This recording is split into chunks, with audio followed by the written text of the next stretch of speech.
Maka itu fundamentalis dan tradisionalis tidak boleh bersentuhan, harus dijauhkan, bahkan harus diadu domba. Nah, ini yang terjadi di Indonesia saat ini. Ya, kalau bisa dirangkul, dirangkul, kalau nggak bisa dirangkul, dipukul.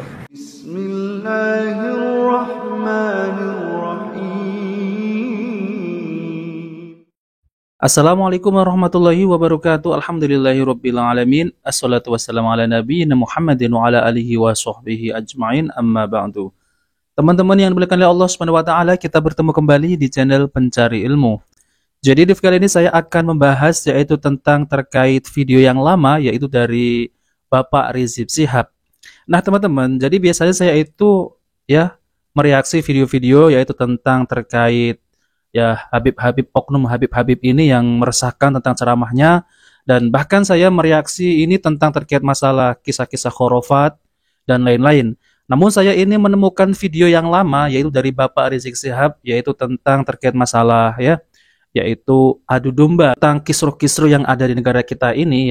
Tentunya ini memang video ini sudah lama, namun ini video yang saya akan tampilkan teman-teman. Mungkin teman-teman kalau sudah melihat video ini bisa berkomentar bagaimana tanggapan teman-teman tentang terkait video yang ingin saya tampilkan ini. Nah, oke teman-teman, mari kita simak videonya. Maka itu fundamentalis dan tradisionalis tidak boleh bersentuhan, harus dijauhkan, bahkan harus diadu domba. Nah, ini yang terjadi di Indonesia saat ini.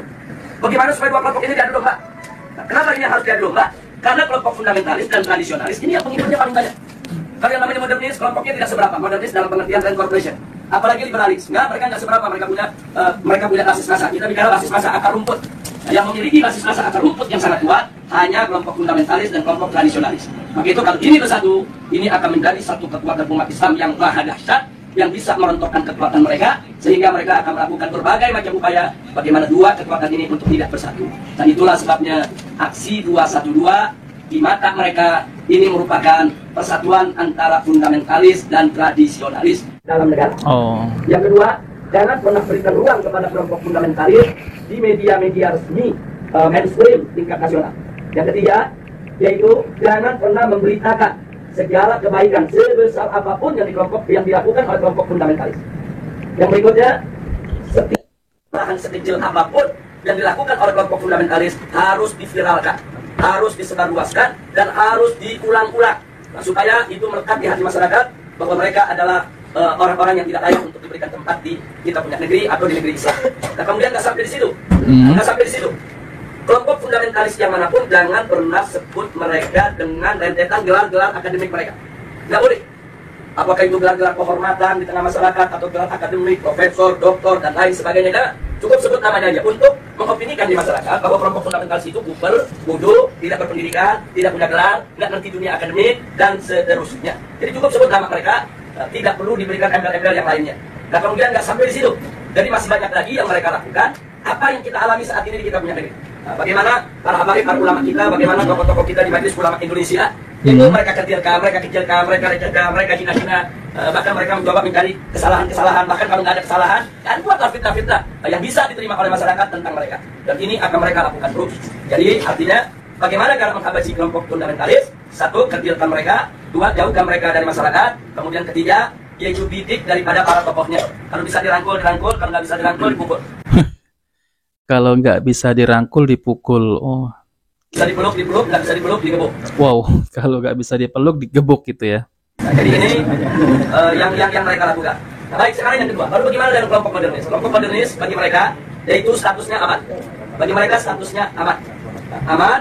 Statusnya aman, sehingga perlu diberikan ruang publik, diberikan ruang media, diberikan ruang dalam sistem pemerintahan, perlu didengar suaranya, dan kalau ada dari mereka yaitu punya kesalahan, tutup itu kesalahan, jangan diviralkan. Kalau mereka melakukan kebaikan, sekecil apapun kebaikan, maka itu harus diviralkan dan harus disebarluaskan, dan penyebutan nama mereka harus lengkap dengan segala macam rentetan gelarnya, gelar kehormatannya, dan seterusnya.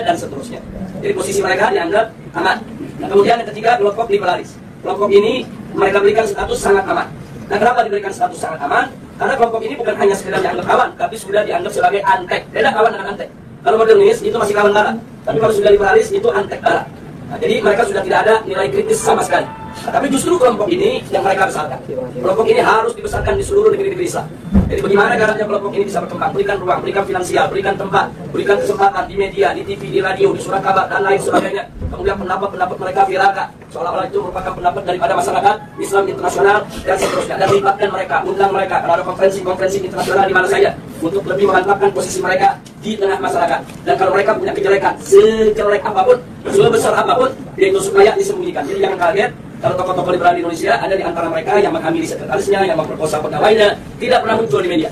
Jadi semua harus ditutup, tidak boleh. Tapi kalau mereka melakukan kebaikan sekecil apapun, maka kebaikan itu harus terus, yaitu dieksplorasi untuk kemudian diviralkan, disebarluaskan ke mana-mana. Nah ini maka itu disebut ini kelompok status sangat aman. Yang terakhir, yang tradisionalis, kelompok ini masih diberikan status waspada. Loh, kenapa dikatakan waspada? Sebab kelompok ini, walaupun mereka bukan fundamentalis, tapi memiliki 3 ciri yang sama dengan fundamentalis. Sehingga kelompok ini harus diwaspadai. Kalau kelompok ini tidak dijaga, maka nanti kelompok ini setiap saat bisa berubah menjadi fundamentalis. Nah, maka itu usul mereka, kelompok yang keempat ini dijaga. Nah, maksudnya dijaga bagaimana? Satu, jangan kasih mereka berdekatan dengan kelompok fundamentalis. Sebab kalau kelompok tradisionalis dan kelompok fundamentalis duduk bareng satu meja, satu kursi, mereka diskusi, maka kelompok tradisionalis berpotensi besar untuk berubah menjadi fundamentalis. Karena perbedaan mereka cuma sedikit, perbedaan definisi ta'rif ad-demokratiyah. Itu aja mereka berbeda. Tapi dalam soal dukungan terhadap tatbiq syariah, dukungan terhadap iqamatul khilafah, dukungan terhadap sikap kritis terhadap barat, sama. Nggak ada beda antara fundamentalis dengan tradisionalis. Mereka hanya berbeda di dalam mendefinisikan demokrasi. Yang satu mendefinisikan ya demokrasi bertentangan dengan hukum Allah sehingga harus ditangkal sama sekali. Yang satu lagi melihat bahwa demokrasi itu hanya satu cara, dan kalau dibawa ke dalam ajaran Islam dia bisa Islami, kalau tidak, kalau dikeluarkan dari ajaran Islam dia bisa bertentangan dengan ajaran Islam. Hanya itu saja berbeda. Nah kalau mereka duduk bareng diskusi, maka kelompok tradisionalis berpotensi besar berubah menjadi fundamentalis menurut mereka, menurut Rand Corporation. Maka itu fundamentalis dan tradisionalis tidak boleh bersentuhan, harus dijauhkan, bahkan harus diadu domba. Nah ini terjadi di Indonesia saat ini. Bahkan harus diadu domba, yaitu kelompok fundamentalis dengan kelompok tradisionalis ya. Gimana supaya dua kelompok ini diadu domba? Nah, kenapa ini harus diadu domba? Karena kelompok fundamentalis dan tradisionalis ini yang pengikutnya paling banyak. Kalau yang namanya modernis, kelompoknya tidak seberapa. Modernis dalam pengertian Rand Corporation. Apalagi liberalis, mereka nggak seberapa. Mereka punya basis massa. Kita bicara basis massa akar rumput. Yang memiliki basis massa akar rumput yang sangat kuat hanya kelompok fundamentalis dan kelompok tradisionalis. Maka itu kalau ini bersatu, ini akan menjadi satu kekuatan umat Islam yang maha dahsyat, yang bisa merontokkan kekuatan mereka, sehingga mereka akan melakukan berbagai macam upaya bagaimana dua kekuatan ini untuk tidak bersatu. Dan itulah sebabnya aksi 212 di mata mereka ini merupakan persatuan antara fundamentalis dan tradisionalis. Dan mereka sangat panik, mereka sangat kalap, karena yang masuk dalam aksi 212 itu dari semua elemen umat Islam. Apapun organisasinya, apapun politiknya, apapun mazhab pemikirannya, mereka datang, mereka tidak tanya Anda NU, Anda Muhammadiyah, Anda FPI, enggak. Mereka nggak nanya Anda P3, Anda PKS, Anda PKB, enggak. Mereka nggak nanya mazhab Anda Syafi'i, Anda Hambali, Anda enggak. Mereka nggak nanya Anda ini termasuk yang Aswaja, yang Wahabi, atau yang Salafi dan lain sebagainya, enggak ada. Ya, kalau kelompok Salafi ya tidak ada yang ikut demo ya teman-teman ya. Apalagi ya seperti Bapak Rizik Syihab ini ya, yang memprovokatori umat untuk demo gitu ya. Mereka hanya tahu Anda Muslim, saya Muslim, kita datang untuk bela Islam. Justru ini yang menakutkan musuh. Nah karena ini membuat mereka panik dan mereka kalap. Akhirnya semua tokoh-tokoh yang terlibat dalam aksi 212 mereka kriminalisasi. Sebagian ada yang dimakalisasi, sebagian ada yang diterorisasi, sebagian ada yang dikriminalisasi. Yang diterorisasi, umpamanya Ustaz Baktiar Nasir, dikait-kaitkan gerakannya dengan ISIS, dengan sumbangan untuk teroris, dan lain sebagainya. Ini namanya terorisasi. Nah, sedangkan makalisasi, seperti Kiai Khattab, Muhammad Al-Khattab, yang saat ini ditahan dan dipenjara. Nah, ini dikait-kaitkan dengan, ini lagi yang membuat makar, ini yang ingin menggulingkan pemerintah, dan lain sebagainya. Ini namanya makalisasi. Nah teman-teman yang dimuliakan Allah SWT, jadi itulah ya video yang lama ya, dan ini ya di sini adalah di balik layar dalam adu domba umat bangsa dan negara Indonesia. Dan saya menemukan video ini ya, biasanya saya itu mereaksi tentang khurafat-khurafat Bapak Rizik Syihab ya, yaitu kelompok-kelompok Habib Klan Baklawi ini. Namun ini malah ya tentang terkait dalam adu domba umat. Nah teman-teman ya, jadi apa sih itu yang dimaksud yaitu kelompok fundamentalis ya? Di sini saya akan bacakan ya. Kelompok fundamentalisme adalah sebuah gerakan dalam sebuah aliran paham atau agama yang berupaya untuk kembali kepada apa yang diyakini sebagai dasar-dasar atau asas-asas fundamental. Karena ya kelompok-kelompok yang mengikuti paham ini seringkali berbenturan dengan kelompok-kelompok lain bahkan yang ada di lingkungan agamanya sendiri. Mereka menganggap diri sendiri lebih murni dan dengan demikian juga lebih benar daripada lawan-lawan mereka yang iman atau ajaran agamanya telah tercemar. Kelompok fundamentalis mengajak seluruh masyarakat luas agar taat terhadap teks-teks kitab suci yang otentik dan tanpa kesalahan. Mereka juga mencoba meraih kekuasaan politik demi mendesakkan kejayaan kembali ke tradisi mereka. Biasanya hal ini didasarkan pada tafsir atau interpretasi secara harfiah semua ajaran yang terkandung dalam kitab suci atau buku pedoman lainnya. Nah, teman-teman, jadi inilah yang dimaksud dengan fundamentalis ya. Nah, teman-teman, jadi saya akan bacakan yaitu tentang komentar para netizen ya. Nah, viralkan biar cepat ketangkap provokator pemecah belah ya. Lalu kemudian kayak gini loh, kerjaan pengkhianat PKI Rizik Syihab CS sangat jelas. Ayo kita viralkan bersama.